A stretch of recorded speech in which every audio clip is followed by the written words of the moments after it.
Mi prometida planea regalar la casa de mis padres el 25 de diciembre a los suyos. Navidad en familia, ¿verdad? ¿Alguna vez has tenido dudas sobre casarte?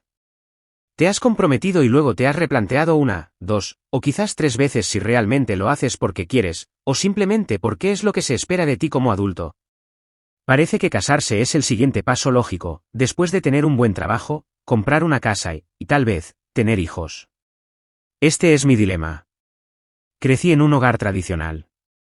Mi padre, abogado, trabajaba muchas horas y constantemente asistía a reuniones, conferencias y viajes de trabajo.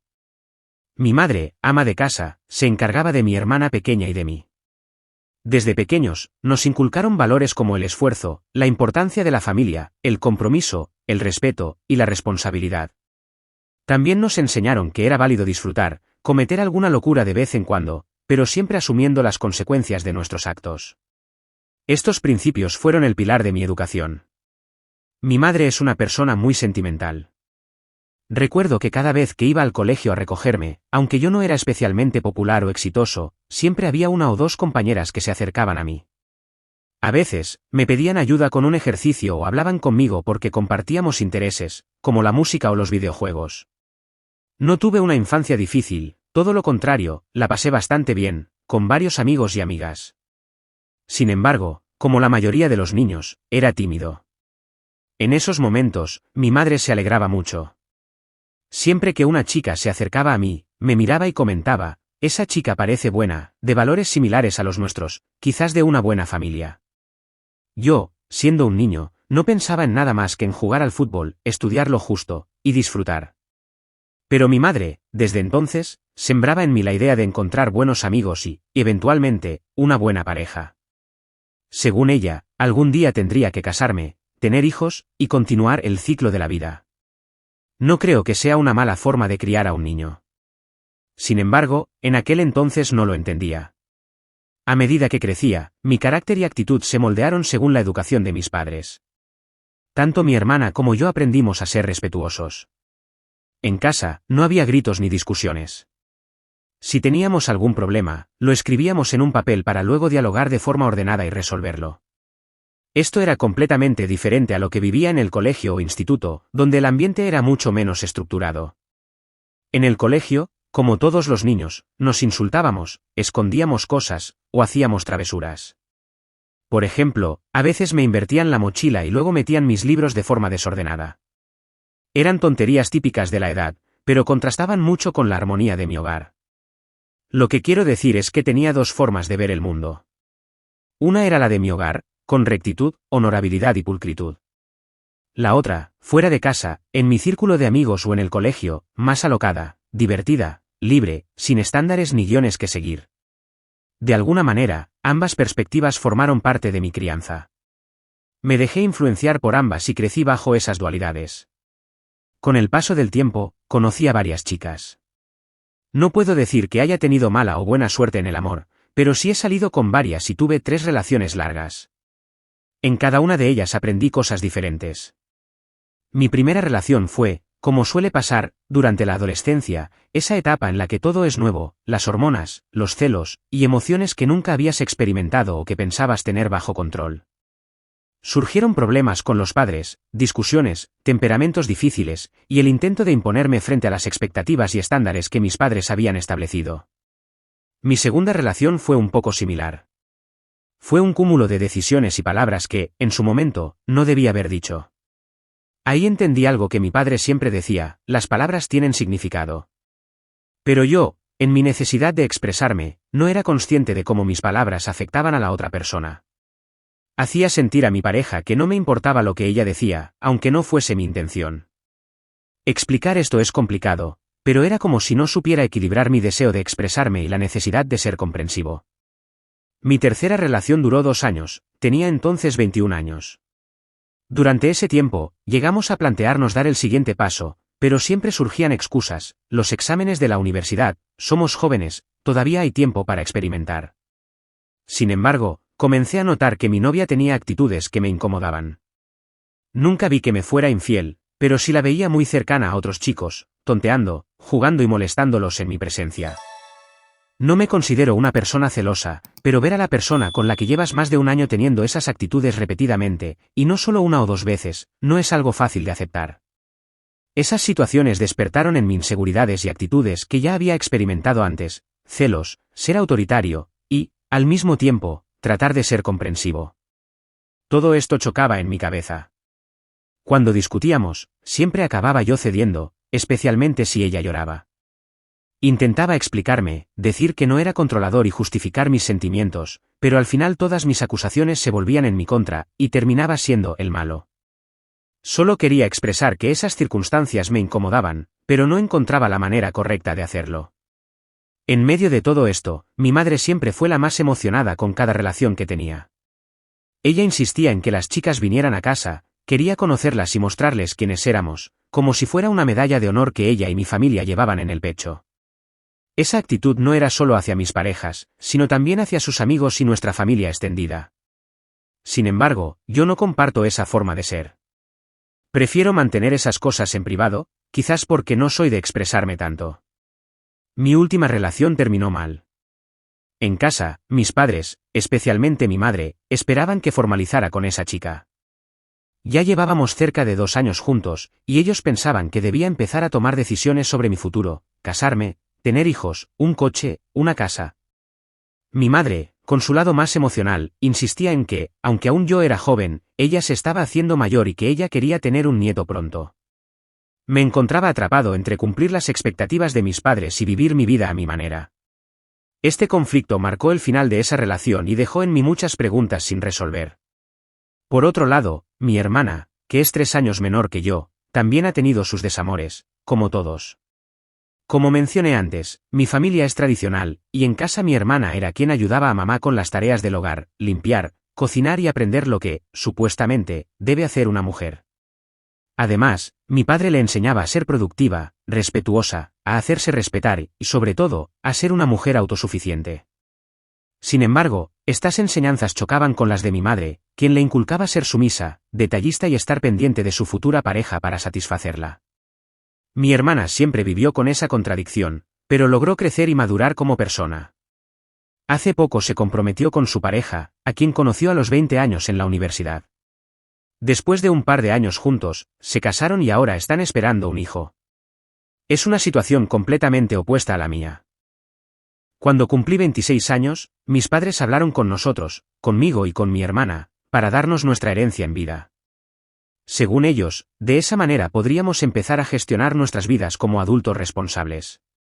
El problema era que yo todavía no tenía pareja.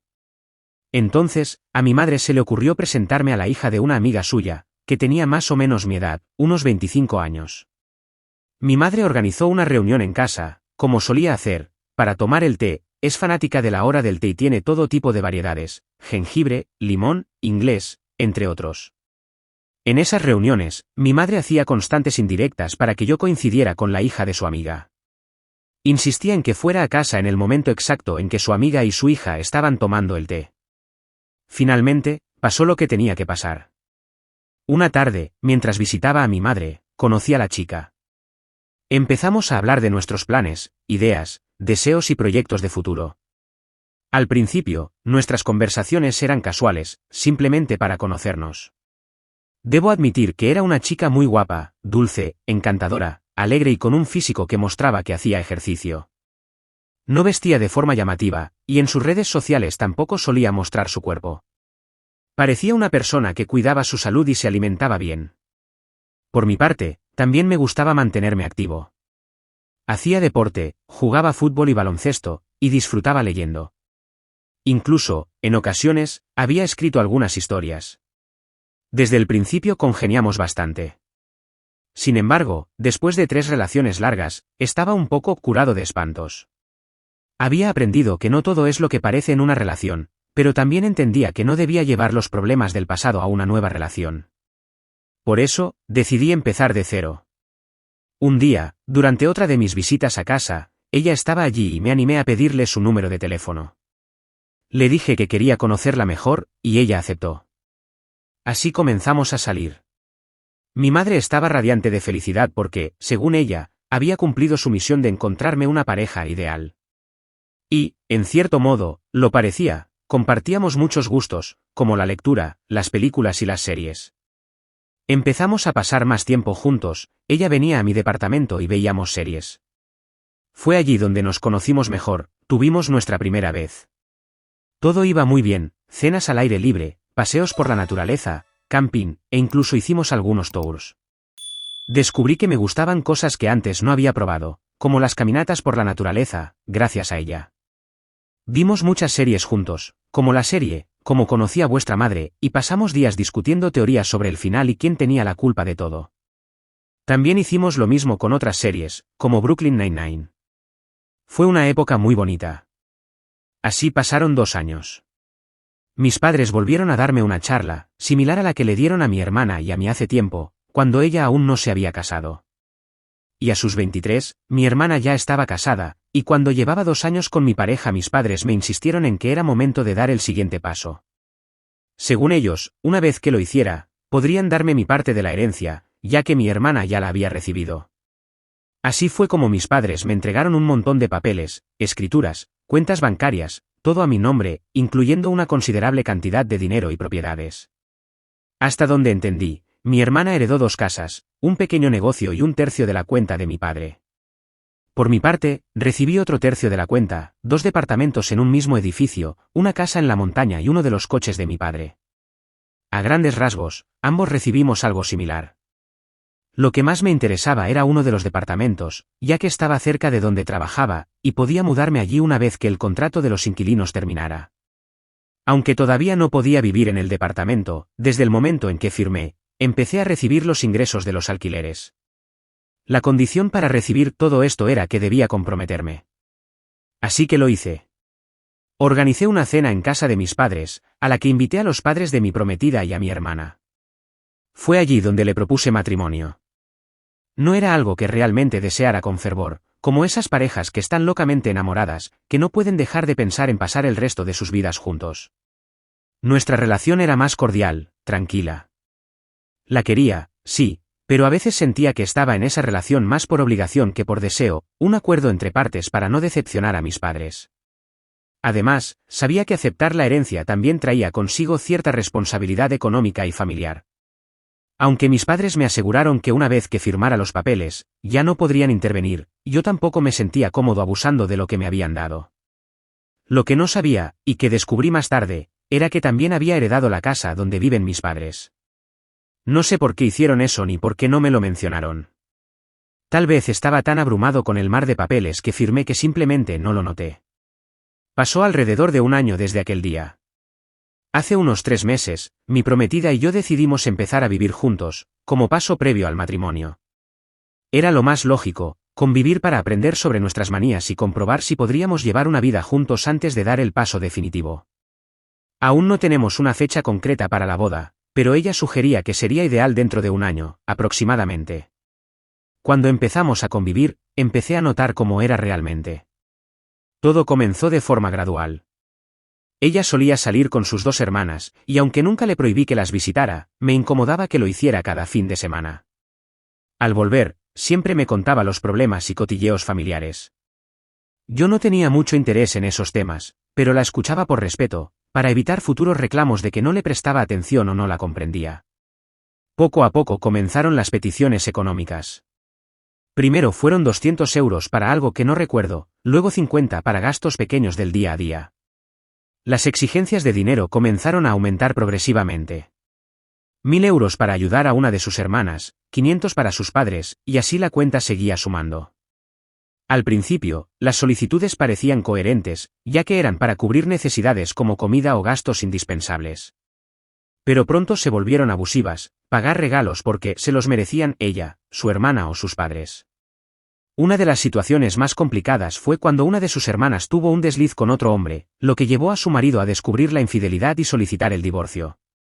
Más tarde se supo que el hijo que ella tenía no era biológicamente de su esposo, aunque él ya había firmado como padre en el certificado de nacimiento y debía seguir pagando la manutención. Finalmente, el exmarido, cansado de la situación, decidió abandonar el país y cortar toda comunicación. Esto desató una crisis en su familia. La hermana de mi prometida llamó llorando, pidiendo un lugar donde quedarse, ya que no ganaba lo suficiente como para mantener a su hijo ni a ella misma en la casa que estaban viviendo. Fue entonces cuando la situación comenzó a desbordarse.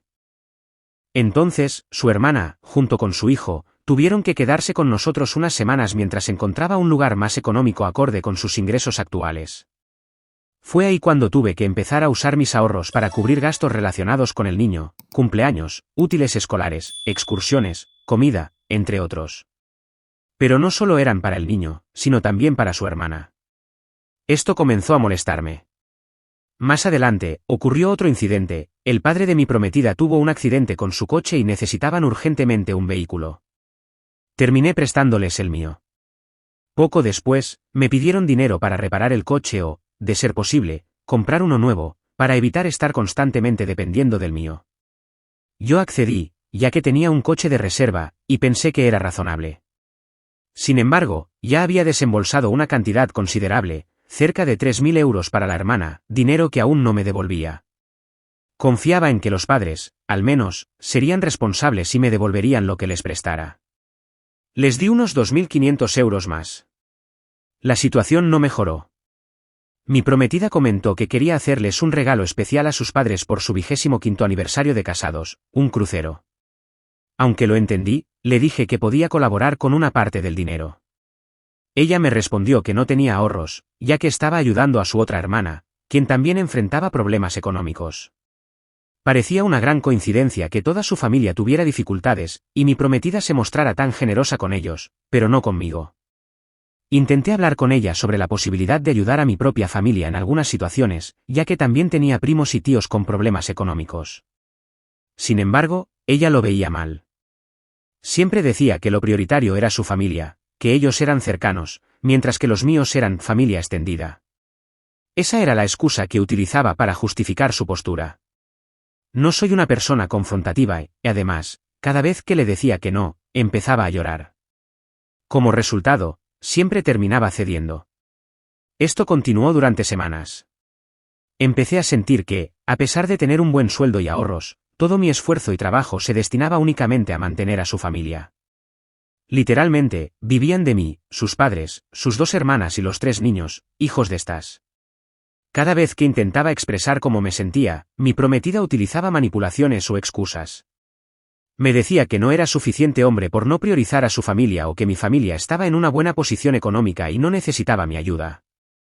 Yo intentaba explicarle que sí, estaba dispuesto a ayudar, pero no podía dedicar el 100% de mis recursos a su familia mientras descuidaba todo lo demás. Esa ayuda no era correspondida, y la situación me agobiaba. Hace 4 meses, nos enteramos de que sus padres tenían problemas con sus pensiones. Al parecer, no habían ahorrado lo suficiente y la jubilación que les correspondía no era suficiente para cubrir sus necesidades. Sin embargo, todo era muy opaco.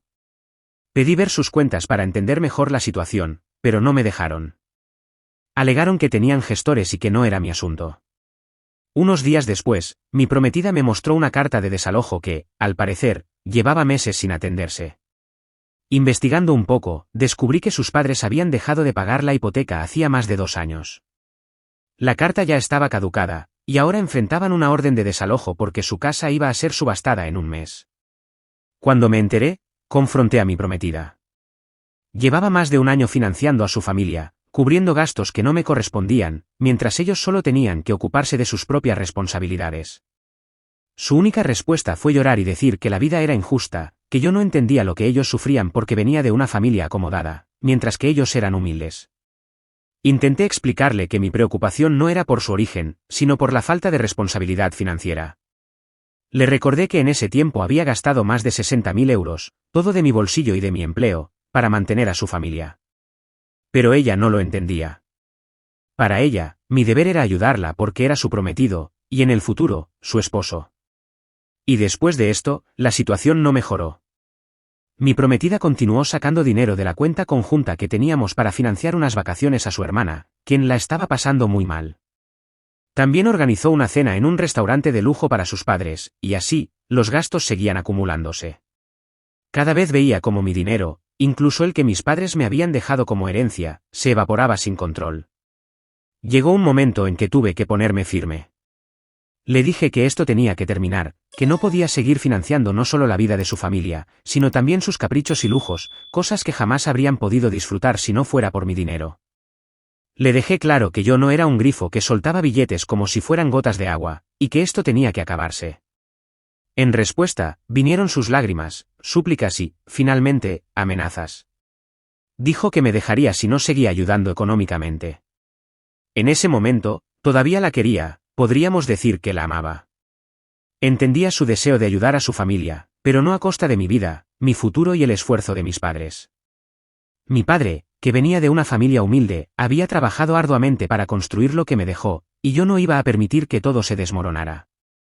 Una semana antes de Navidad, hace 3 meses, la situación entre nosotros era insostenible. Estábamos distanciados y enfadados porque me negaba a darle más dinero a su familia. Ella, de manera unilateral, decidió que pasaríamos las fiestas separados, yo con mi familia y ella con la suya. Acepté sin discutir. Tomé algunas cosas y me fui a casa de mis padres, donde pasaría una semana. Esa semana, todo parecía volver a la tranquilidad de mi infancia. Mi madre empezó a preparar la cena de Nochebuena desde temprano, y mi hermana y yo compartimos momentos entrañables con mi padre, escuchando historias de su juventud.